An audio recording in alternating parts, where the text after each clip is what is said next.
His mom? Oh, it's working. I know, I died the battery like 5 times.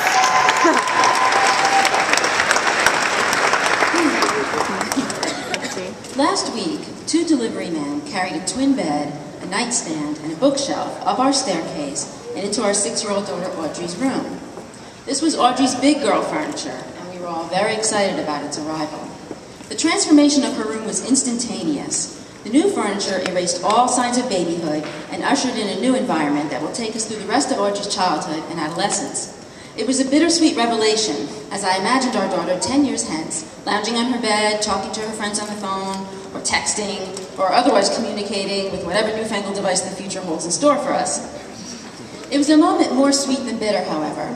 These are the kind of milestones we savor as parents. These are the milestones we sign up for when we become parents.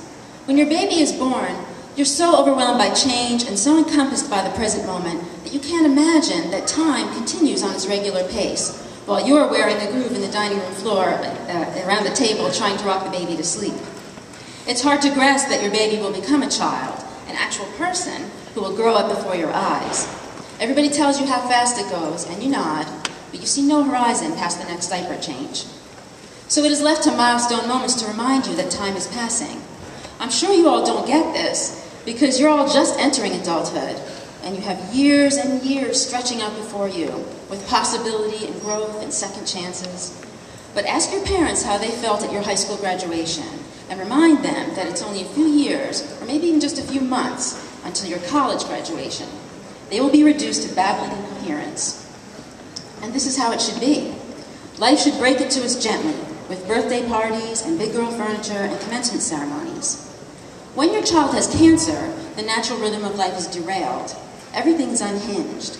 You dare not assume you'll celebrate anything at all, let alone the normal rites of passage that everyone else you know seems to take for granted. Instead, you find yourself on the receiving end of a really bad bait-and-switch deal. You encounter unforeseen milestones, the day your child's hair starts falling out, and then her eyelashes, and then her eyebrows. And even after treatment ends, when everything is going as well as you could wish, there are blood tests and ultrasounds and EKGs and x-rays and MRIs and CAT scans and scary little taps on the shoulder from the ghost of tumor past, who in an ice-cold whisper tells you, "I'm not so easily forgotten, am I? You best continue to hold your breath." This is the world in which we exist, all the families who benefit from the Embrace Kids Foundation and from this spectacular fundraiser, the Rutgers Dance Marathon.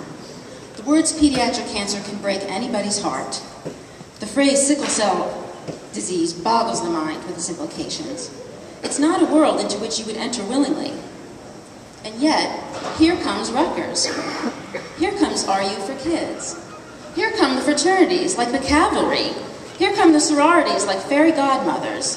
Here we have an enormous gathering of college students who will dance and dance without stopping to sleep or rest, who will dance to raise money so that Embrace Kids can continue to help families just like mine, and who will dance to call attention to these insidious diseases and to the brave children who cope with them. I don't know how you do it. My family has been lucky enough to connect with the engineering sorority, Phi Sigma Rho. Yay! RU for Kids linked us to these students in September 2009, when Audrey was deep into chemo. By then, we were so accustomed to the rigors and rituals of chemotherapy that the process seemed completely natural to us. But it could not have seemed so to these vibrant, healthy, energetic young women. Yet they never flinched, they never averted their eyes from what goes on at the Cancer Institute, and they never failed to recognize Audrey for the extraordinary little girl that she is. They played with her, they colored with her, and made crafts with her, and what's more, they kept me company, and they became very dear to me.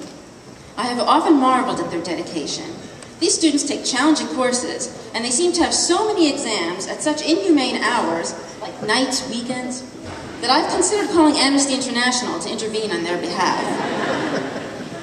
Many of them also have part-time jobs or extracurricular activities that eat up much of their free time, and they're in college after all, like all of you. A time in life when you need to focus on who you are and who you want to be and what you want to do. I wouldn't blame them if they spent their free time just blowing off steam or taking a nap or God knows what else you all do in your free time. It is humbling to me that they choose to spend time with Audrey. Through Embrace Kids, we have had many more opportunities to hang out with Audrey's sorority sisters.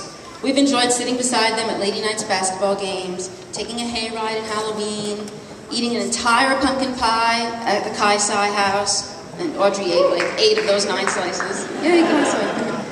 And making sparkly winter crafts at the Embrace Kids holiday party. And so, the rhythm of the year is restored. There are seasons and celebrations. Embrace Kids offers us support, and our U for Kids provides us with companionship, and new milestones are reached. And we are grateful for everyone who helps us to reach each one. On behalf of all the families in the Embrace Kids Foundation, I want to say thank you. Thanks for participating in Dance Marathon. Thanks for these beautiful banners you made for all the children, especially that really cool one over there with the black and the Minnie Mouse and everything. That's all nice. Thanks for all the money that you raised for Embrace Kids. Thank you for your time and your energy. And thanks for giving us all a really happy future.